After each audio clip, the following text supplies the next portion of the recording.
Mesdames, Messieurs, bonjour, bienvenue à vous sur ce live, dirais-je, d'Elvic TV Résistance. Il est exactement 8 heures en temps universel. Merci de votre fidélité à cette chaîne qui vous donne des informations tout au long de la journée. Donc, je vous invite à vous abonner si vous ne l'avez pas encore fait afin de recevoir des notifications, des alertes chaque fois que nous sommes en direct ou chaque fois que nous postons une nouvelle vidéo. Merci de cette fidélité. En tout cas, depuis 4 ans, nous sommes ensemble. Aujourd'hui, le 22 août 2024. Merci. Donc, nous allons aborder les actualités du jour. Comme vous le savez, Alassane Dramane Ouattara, président autoproclamé de la Côte d'Ivoire, est une fois de plus parti en France, en République française, pour des soins. Et donc, Alassane Ouattara, qui est à quelques mois de la fin de son 3e mandat, un mandat illégal et anticonstitutionnel, obtenu grâce à la fraude, obtenu par la violence, un mandat obtenu en complicité avec le Conseil constitutionnel et la Commission électorale indépendante inféodée donc à cet exécutif. Et donc, M. Ouattara envisage de briguer un 4e mandat. Il ne s'est pas encore prononcé officiellement, mais tout porte à croire, en tout cas lorsqu'on analyse les prises de parole, de même que les actions que ces sbires posent sur toute l'étendue du territoire, on se rend compte que c'est l'objectif visé. Mais pendant ce temps, le pays sombre. Les 3 mandats de Ouattara n'ont réglé aucun problème en Côte d'Ivoire. Les problèmes ne font que s'augmenter. En effet, après les incendies, donc les déguerpissements forcés, il faut le dire, mais aussi les incendies. Il faut aussi signaler cela. Adjamé Black Market, que vous voyez ici, a brûlé durant 5 jours. Les pompiers ne sont arrivés à bout, ne sont venus donc à bout de cet incendie qu'à peine 2 jours derrière. Maintenant, il faut raser, il faut casser tous les magasins qui se trouvent dans cet endroit. N'était-ce pas un incendie criminel, comme des voix l'ont signalé? Après donc Adjamé, c'est au tour d'Abobo qui a soutenu bec et ongle Alassane Dramane Ouattara, où l'avènement au pouvoir de M. Ouattara subit aujourd'hui les courroux de la dictature, subit les caterpillars, subit les pelleteuses de Cissé Ibrahima Bakongo, qui est le directeur exécutif du RDR RHDP. Nous faisons un tour donc à Abobo, à Nador, la ferraille donc, où des milliers de jeunes gens se débrouillaient, qui a été complètement rasé. Les immeubles environnants ont été attaqués. Nous le voyons ici, très tôt le matin, des escouades de gendarmes, aussi des enfants en conflit avec la loi, de même que des travailleurs qui sont avec les gilets que vous voyez, sont allés occuper le terrain. La gendarmerie et les forces de défense et de sécurité, souvent encagoulés, des gendarmes, donc des forces spéciales souvent encagoulés, sont venus à bout des jeunes gens qui essayaient de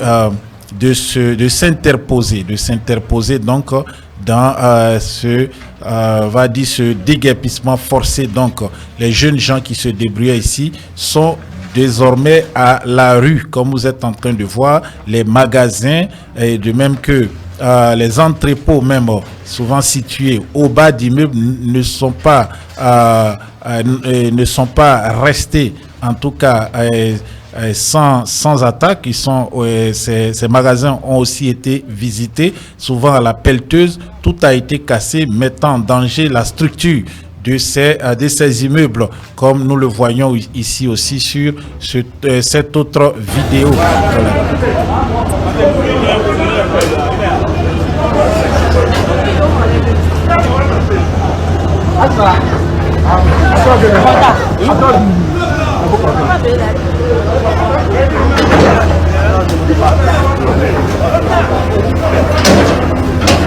Voilà, vous êtes en train de voir la destruction donc d'un magasin, la destruction d'un entrepôt situé au bas d'un immeuble, attaqué à la pelleteuse, attaqué à la machine lourde de l'engin de travaux par les sbires de Cissé Ibrahima Bakongo, ci-devant secrétaire exécutif, directeur du directoire du RDR RHDP.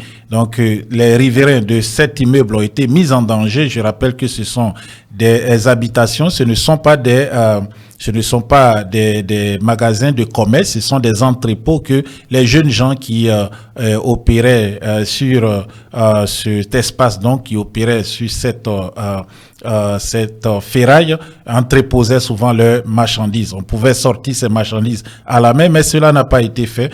Les grands moyens ont été utilisés afin d'intimider aussi la jeunesse qui était présente, qui, on le rappelle, était aux prises avec le pouvoir du RDA il y a de cela quelques semaines ou quelques jours même déjà.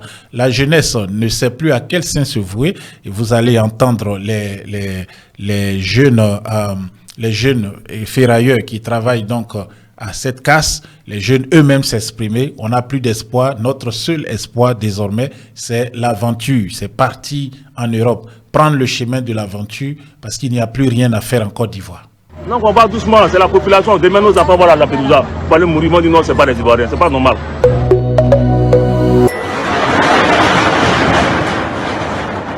Les caterpillars de la mairie d'Abobo encadrés par les forces de défense et de sécurité ont procédé ce mercredi 21 août 2024 à la démolition des magasins des ferrailleurs récalcitrants encore présents à la case d'Anador. Selon la mairie, depuis 2022, une mise en demeure avait été remise à plus de 1500 ferrailleurs du site, les demandant d'occuper la nouvelle case de Ndotré conformément à la mise en œuvre de l'arrêté municipal interdisant toute activité de ferrailleurs et de garage dans le périmètre d'Abobo Anador. Ça fait 3 ans qu'on est là. 3 ans on est là, ils nous ont pas trouvé de site.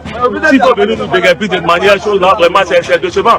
Moi, j'ai demandé à ce qu'on nous donne des magasins. Ça fait plus de 3 ans. Monsieur le maire n'était même pas encore maire.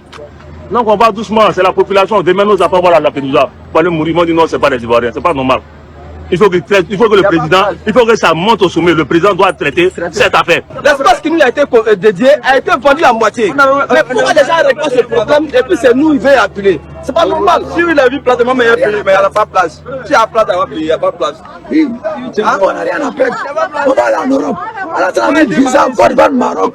Mais il y a 2 ans, on va prendre 2 ans, on va aller en Europe. On va libérer votre pays. Vous allez vivre tranquillement. Parce qu'actuellement, nous, on ne peut pas vivre ici. Nous sommes des jeunes. Voilà. Il y a nos parents ici. Beaucoup de gens, les enfants, ils ne vont jamais aller à l'école aujourd'hui.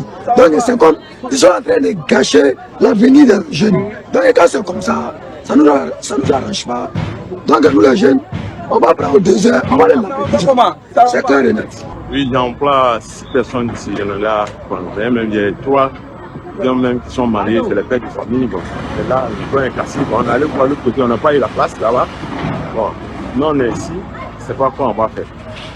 On est là actuellement en chômage. Donc la rentrée est proche, on ne sait pas comment on va s'arranger pour exploiter les enfants. Depuis 2022, nous sommes là. Je suis habitant de cette cité. Je suis travailleur de cette cité. Je sais combien de richesses à entendre ici, en voulant détruire ça. C'est détruit à Bobo en quelque sorte. C'est tous les enfants d'Abobo, c'est détruit ici. Super nul. Il y a perçu de près de 30 millions dans les box. Toute une vie. La mairie qui estime avoir accordé suffisamment de temps aux occupants de ce site pour quitter les lieux ne compte pas s'arrêter en si bon chemin. Avec l'opération de ce jour, le feuilleton du bras de fer entre les ferrailleurs et la mairie d'Abobo tire à sa fin.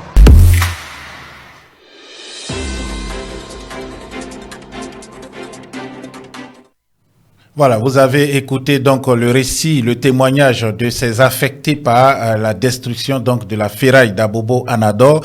Il s'agit de jeunes gens qui ont soutenu bec et ongle donc le RDA d'Alassane Dramane Ouattara. Il faut aussi le reconnaître, Abobo n'a pas d'activité économique, il n'y a pas de zone industrielle, il n'y a pas de commerce. C'est soit la ferraille, soit le commerce. Donc après avoir détruit la ferraille, le RDA compte s'attaquer cette fois-ci au grand marché d'Abobo qui accueille les mamans, souvent qui ont souvent qui sont des veuves, qui ont des orphelins qu'elles doivent en tout cas entretenir. C'est la rentrée scolaire, comme le disait l'un des affectés. Comment ferons-nous pour scolariser nos enfants? C'est le cri aujourd'hui de cœur de toutes ces personnes affectées par les destructions opérées par le régime du RDA dans le district d'Abidjan. Après donc la perte de leur activité qui souvent leur permettait de subvenir à leurs besoins, les populations n'ont leur salut que dans l'immigration. Mais Alassane Dramane Ouattara vient encore de demander, vient encore de prendre une autre décision impopulaire, cette fois-ci du côté du Maroc, demandant aux autorités marocaines d'instaurer un visa d'entrée sur le territoire marocain pour les ressortissants ivoiriens. Regardez. Crise, le gouvernement ivoirien a pris des mesures telles que l'instauration d'un visa entre la Côte d'Ivoire et le Maroc. Cette initiative vise à contrôler le flux migratoire et à réduire l'immigration clandestine, souvent liée à la fraude sur la nationalité. Cependant, il est nécessaire d'envisager des actions plus ciblées comme le renforcement des contrôles aux frontières, l'instauration d'un système de vérification plus rigoureux, des campagnes de sensibilisation sur les dangers de la fraude en matière de nationalité et l'importance des élections transparentes doivent être...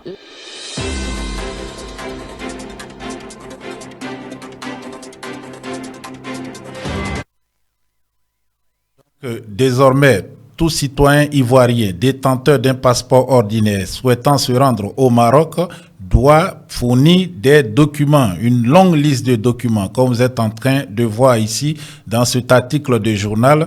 Et la liste donc de documents, une très longue liste à fournir à l'ambassade du Maroc en Côte d'Ivoire afin d'obtenir un visa d'entrée dans le royaume chérifin. Et les Ivoiriens qui sont déjà au Maroc, qui allaient sûrement recevoir encore d'autres comme ceux qui ont tout perdu à Bobo et qui vont encore perdre au marché ou qui ont tout perdu aussi au Black. Je rappelle que c'est les deux centres où se regroupe le plus grand nombre de supporters du RDA qui est attaqué à Djamé, d'une part, avec le Black Market. Le Black Market est un lieu où des milliers de jeunes sans emploi se débrouillent au quotidien. La ferraille aussi d'Abobo, comme l'a dit un des intervenants du reportage, c'est le seul endroit où les jeunes sans emploi viennent se débrouiller, souvent en étant, par exemple, des aides mécaniciens ou en vendant des pièces, tout simplement. Mais ces deux endroits cassés, nous aurons beaucoup de jeunes gens à la rue, donc une augmentation de la criminalité ou peut-être une augmentation du nombre de candidats donc à l'immigration. Donc ceux qui sont déjà au Maroc sont aussi traqués par le régime du RDA. Écoutez le reportage de cette jeune dame. Je te comprends. Allez là, tu manges bien au pays. Et puis tu vas demander quel travail nous on fait ici. Le travail que nous on fait là ici, c'est mieux payé que pour la Côte d'Ivoire. Et puis actuellement en Côte d'Ivoire là, tu ne peux pas travailler à tes papas. Ils ont tout cassé partout. Ils ont donné aux préférés. Et puis nous les Ivoiriens là, nous on est dans la rue. Tu comprends? C'est pour ça qu'on fuit ton pays, la Côte d'Ivoire là. Parce que ce n'est plus mon pays. On fuit pour venir au Maroc ici. Au Maroc ici encore là, vous êtes venu même visa.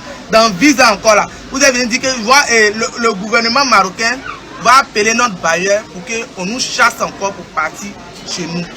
Notre vocal est en train de circuler. Pourquoi? On nous a fait quoi? Ou bien voter Alassane, c'est mauvais ou bien? Voter Alassane, c'est mauvais. On a laissé le pays, on est venu ici encore. Ils nous poursuivent. Pourquoi?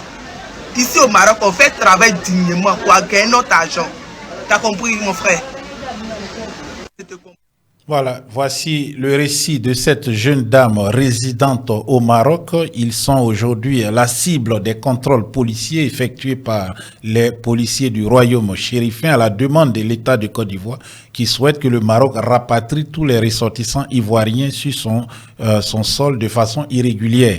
Donc très bientôt, des centaines, voire des milliers d'Ivoiriens seront rapatriés du Maroc et l'État ivoirien compte aussi appliquer cette même mesure avec la Tunisie qui accueille aussi de très nombreux Ivoiriens.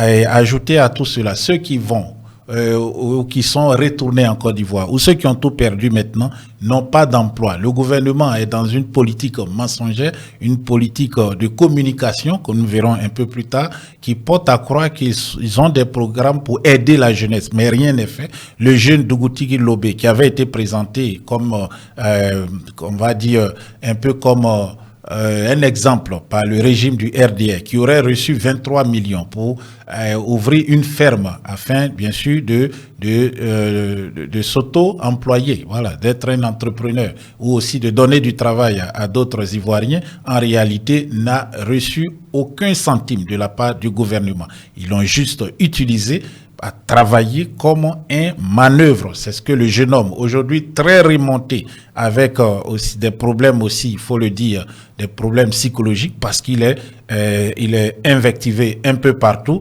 par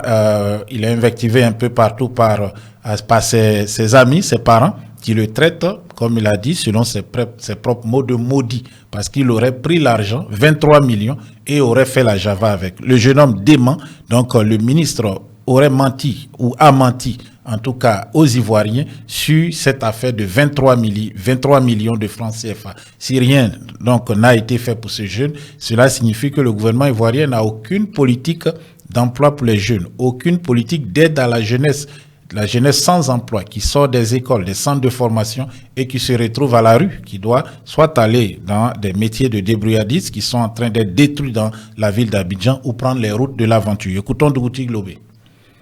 Les 3000 poulets, il va devenir indépendant. Mais quand je vendais les poulets, l'agent, une délégation devait accumuler chercher l'argent. C'est comme il était un employé sur la ferme. Papa, maman, le poulet. Dites à la nation ivoirienne. Dites à la nation ivoirienne que mon manager s'est trompé.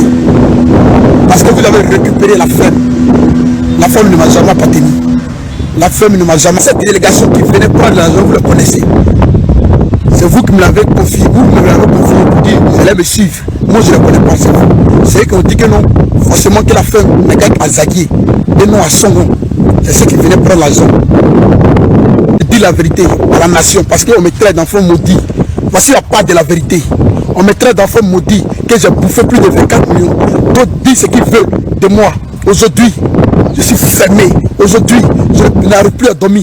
Aujourd'hui, je pense. Ce fardeau là, voici ça, je vais le libérer, je vous demande pardon. Dites à la nation que mon manager s'est trompé. Si l'histoire est 22 millions, que vous-même, vous m'avez pas remis cette somme. Même si je suis le plus maudit au monde. Même si je suis le plus maudit au monde. Dites, vous m'avez utilisé. Dites à la nation ivoirienne que j'étais comme un employé sur la ferme. Aujourd'hui, vous avez récupéré la ferme. Dites à la nation ivoirienne que M. Franck Baye, que mon manager s'est trompé, c'est cette histoire de 22 millions. Que la ferme ne m'appartient pas, ne m'a jamais appartenu. Que j'étais comme un employé.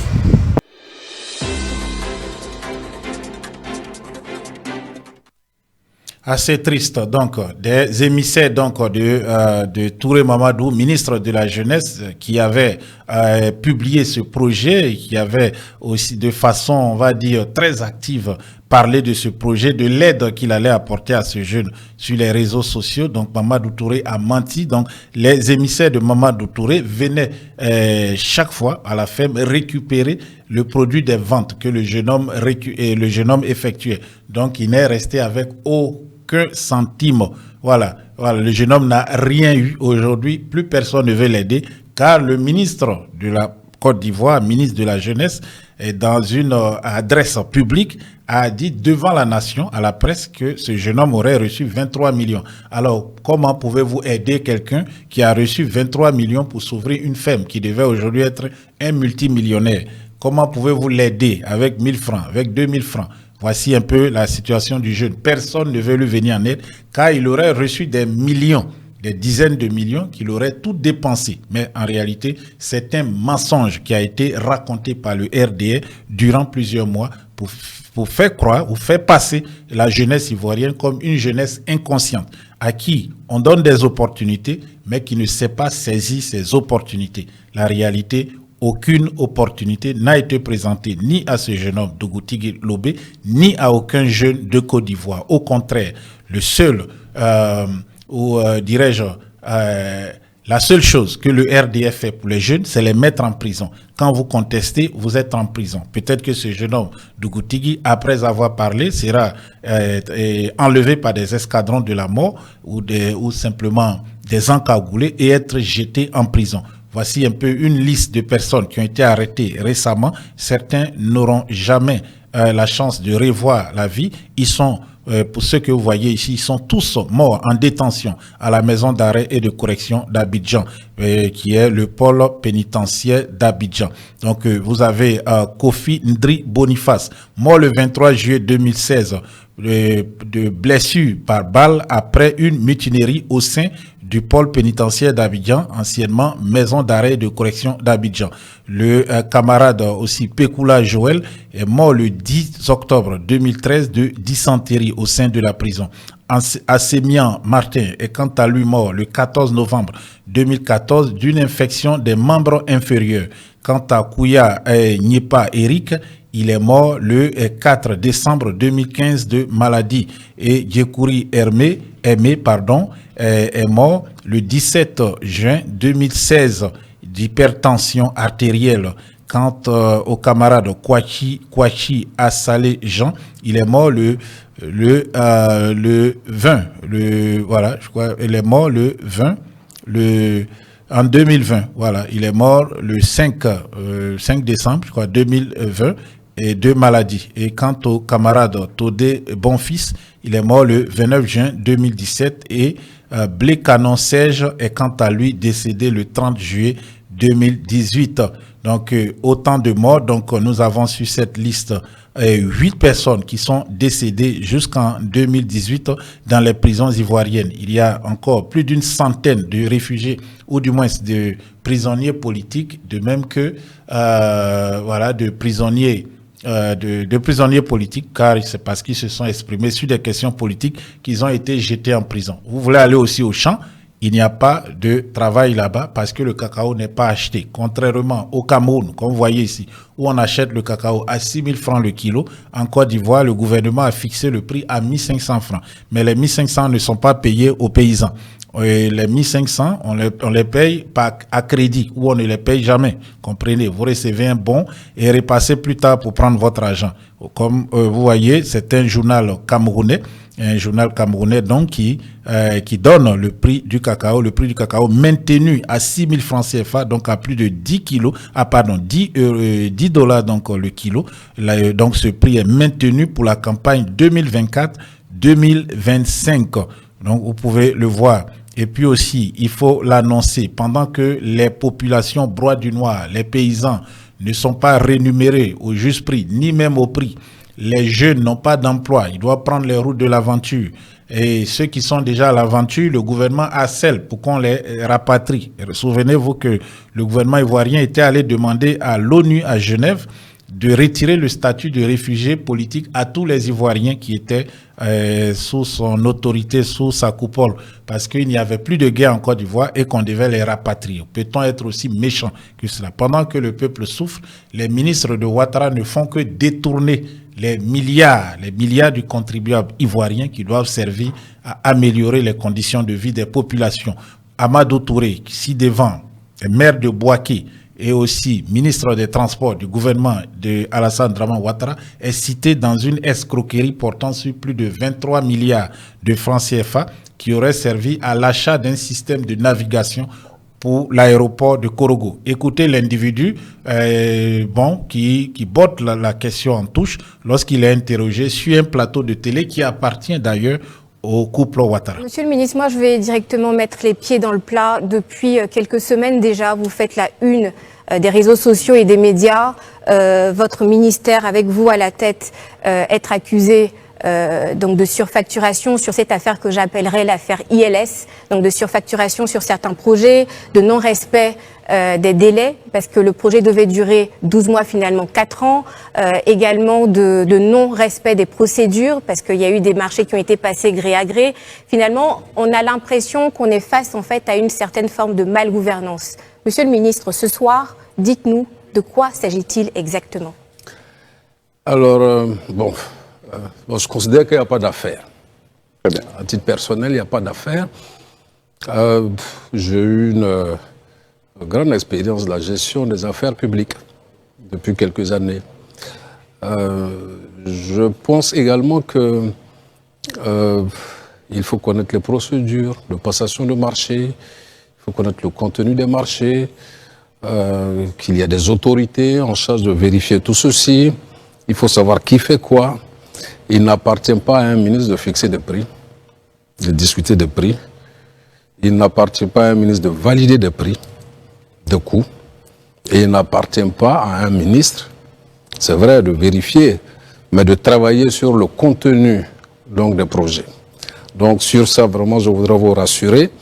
Moi, j'en fais pas une affaire et je voudrais vraiment me réjouir de ce que donc, les personnes sérieuses donc, n'ont pas pris cela en considération. Très bien. Quand vous dites qu'il n'y a pas d'affaires, est-ce que ça signifie que ça n'implique pas le ministère du Transport ou il n'y a pas du tout eu de détournement, c'est un fake news? Bon, fake news, en ce qui me concerne, et en ce qui concerne donc, le ministère, je peux vous assurer que rien donc, ne s'est passé qui fasse qu'on nous accuse donc, tantôt de détournement, tantôt de surfacturation.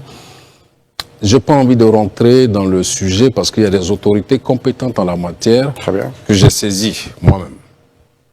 Pas quelqu'un d'autre que j'ai saisi moi-même. Donc ces autorités se prononceront au moment venu.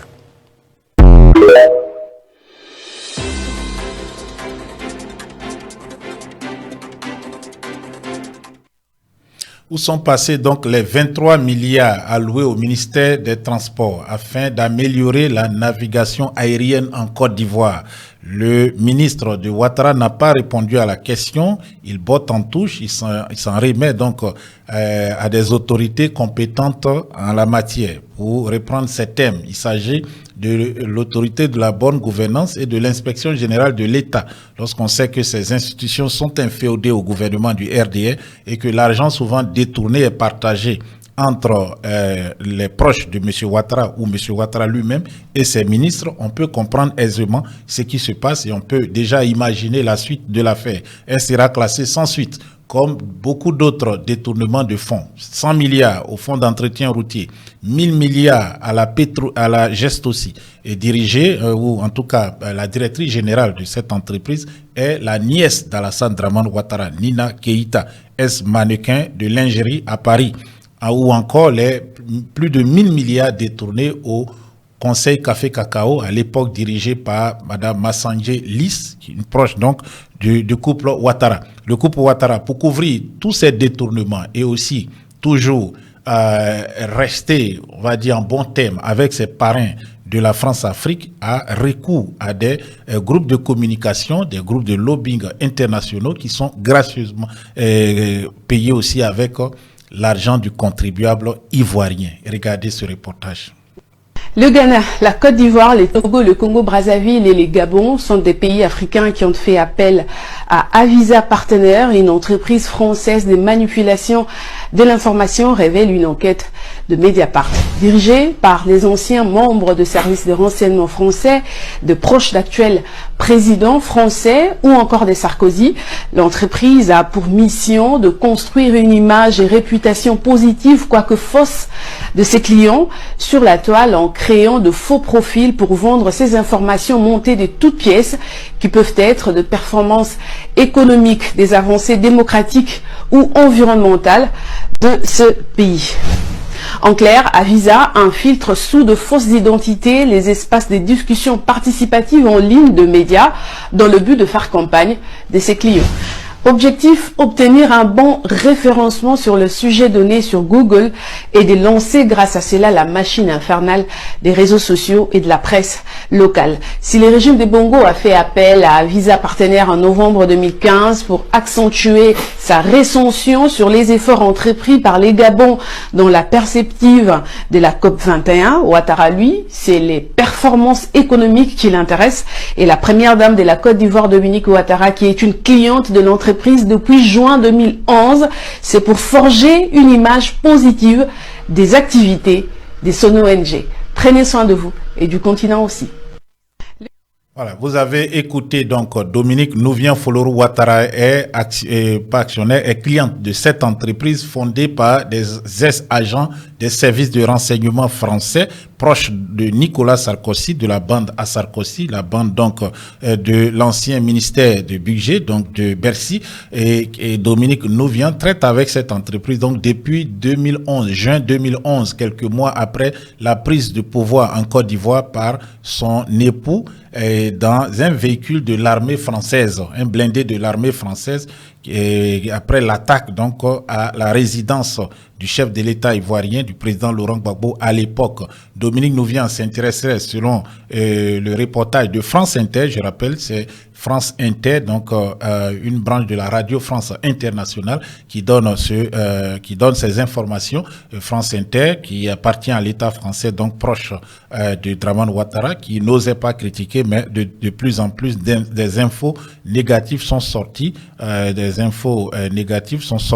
sur le couple Ouattara. Donc, comme je le disais, Dominique Nouvian souhaitait qu'on parle en bien de son ONG Children of Africa, qui s'était en tout cas acharné sur le président Laurent Gbagbo pendant plus d'une décennie, l'accusant de favoriser le travail des enfants dans les plantations de cacao en Côte d'Ivoire. Le cacao ivoirien était boycotté un peu sur les marchés internationaux, ce qui en retour faisait baisser le prix car personne ne voulait l'acheter et nos parents ne gagnaient presque rien, ce qui a permis à l'enfant de Madame Dominique Nouvian de ramasser le cacao à vil prix avant l'attaque armée de 2011, d'avril 2011 exactement.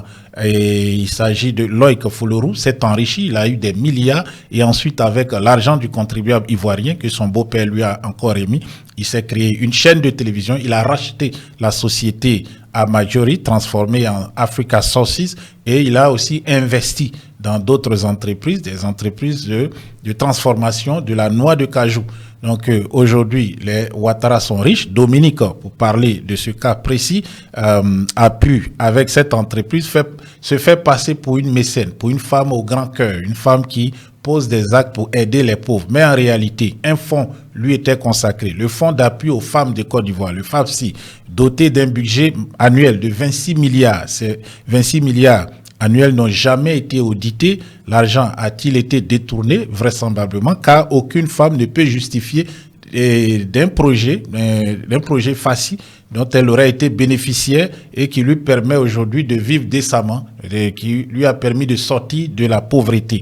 Dominique Nouvian reçoit aussi annuellement des milliards de l'État de Côte d'Ivoire pour sa fondation Children of Africa, et chaque année elle organise aussi un dîner gala où tout le Gotha de l'entrepreneuriat, du monde des affaires, du monde économique et du monde politique ou du monde culturel aussi se retrouve avec des sommités internationaux ou internationales, pardon, des sommités internationales, des princes, des hommes d'affaires, des journalistes, etc., qui se retrouvent à Abidjan, et tout cet argent qu'elle ramasse, estimé à plusieurs dizaines de milliards, nul ne sait où cet argent va. Dominique Nouvian est aussi dans le trafic de l'or. Elle parraine donc des orpailleurs clandestins. Elle est aussi une des plus grandes détentrices de terres en Côte d'Ivoire, des terres donc pour la promotion immobilière. Donc Alassane Ouattara, quant à lui, voulait qu'on parle du bien de lui, qu'on dise que la Côte d'Ivoire est une économie qui va bien, une croissance à 2 chiffres parmi les 5 puissances économiques de l'Afrique noire. J'espère que vous avez peut-être déjà entendu un peu cela. Alors là, c'était fabriqué par cette société de référencement créée par des anciens des services de renseignement français proches de Nicolas Sarkozy. Alassane Ouattara était client, Bongo Ondimba était aussi client, et bien d'autres dictateurs africains. Merci de votre fidélité. Restez à l'écoute sur Elvic TV. Nous serons là pour des directs tout au long de la journée. Passez une excellente journée. À tout à l'heure.